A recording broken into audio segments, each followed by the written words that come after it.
Hola, hola, buen día. Saludos en este día ya jueves eucarístico, primer jueves del mes de agosto del año 2023 y reflexionando en esta semana decimoséptima del tiempo ordinario. Hoy pues es una continuación de esas relatos y parábolas que Jesús nos regala. Claro está, el día de ayer no hicimos meditación sobre ese evangelio porque bueno, acá en Costa Rica era la fiesta patronal justamente de Nuestra Señora de los Ángeles y evidentemente al ser una solemnidad tenía pues en este caso predominio sobre la liturgia, ¿verdad? Pero bueno, hoy seguimos reflexionando sobre las parábolas y que nos da Jesús en el Evangelio de Mateo, el capítulo 13, y hoy el texto es sobre la parábola de la red. Esa red que Dios pone, que es esa pues justamente llamada que todos y cada uno de nosotros vamos teniendo en nuestra cotidianidad y en la que se refleja justamente esa respuesta que cada uno de nosotros tenemos. Es claro que el fin o el objetivo o en la manera de cómo se desarrolla esta parábola, pues es propiamente en función de lo que es justamente la parte escatológica.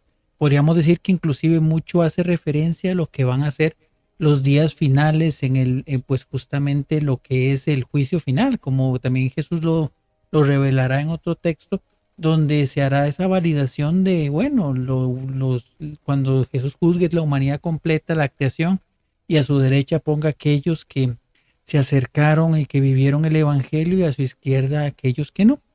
Bueno, eso también es algo que nosotros en este caso seremos probados.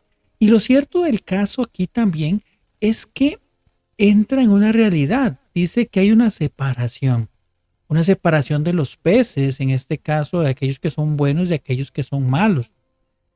Y uno podría pensar, bueno, ¿y cómo sabemos qué es un pez bueno y qué es un pez malo? Dentro de un ambiente de pescadores, claramente el pez que es capaz de alimentar, el pez que tiene esas dimensiones necesarias para que una persona pueda comer y que por otro lado tampoco sea un pez que pueda producir algún daño, algún pez que esté enfermo o que sea venenoso, pues evidentemente son los que servirán, mientras que los otros serán descartados.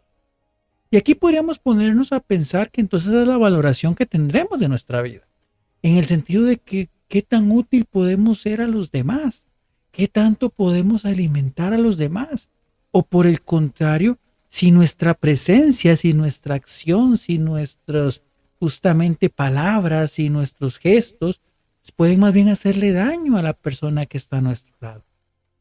Es un tema de reflexión importante, entendiendo que Dios nos da la posibilidad siempre de ser útiles, de ser evangelio para los demás, pero también corresponde una pues disposición de nuestra parte y un deseo de verdaderamente entregarnos hacia los demás y ser alimento para los otros.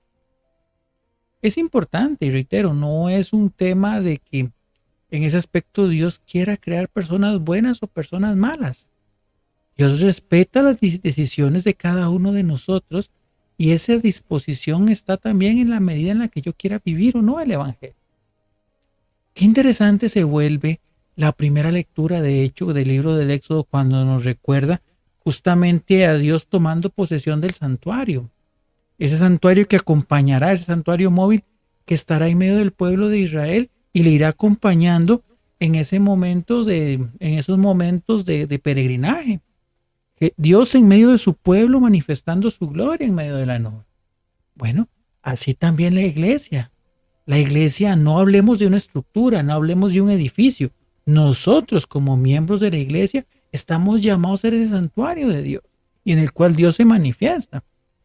Pero también por otro lado es cierto, como decía aquella frase, la iglesia también tiene momentos y es santa y pecadora.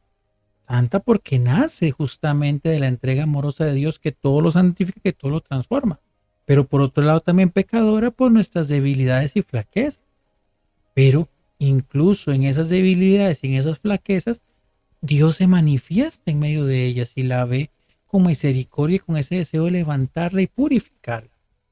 Ahora nos toca a nosotros también por ese lado, pues dejarnos transformar por la gracia santificante de Dios. Nos toca a nosotros por ese lado también entender que tenemos debilidades y tenemos falencias, pero con la fuerza y la misericordia de Dios pueden ser cambiadas. y pueden ser fortalecidas y puede ser y podemos ser restituidos y podemos alcanzar esa gracia que Dios tiene para cada uno de nosotros. Pero hay que tener disposición. Pidámosle al Señor verdaderamente poder ser personas que edifiquen, personas que alimenten, personas que sirvan, personas que estén siempre dispuestas a apoyar al otro. Incluso aquellos otros que tal vez con el que en algún momento hemos tenido alguna discrepancia o alguna situación.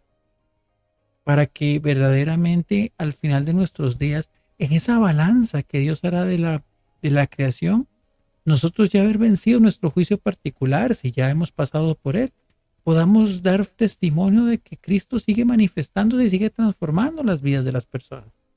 Que su iglesia sigue siendo un lugar de oración, que sigue siendo un lugar de culto, que sigue siendo un lugar de presencia, donde cada uno podamos también ser portadores de la buena nueva. Y de ese modo, pues dar testimonio de gracia a todo aquel que lo requiere. Porque eso es la iglesia, un hospital de campaña, decía el Papa Francisco.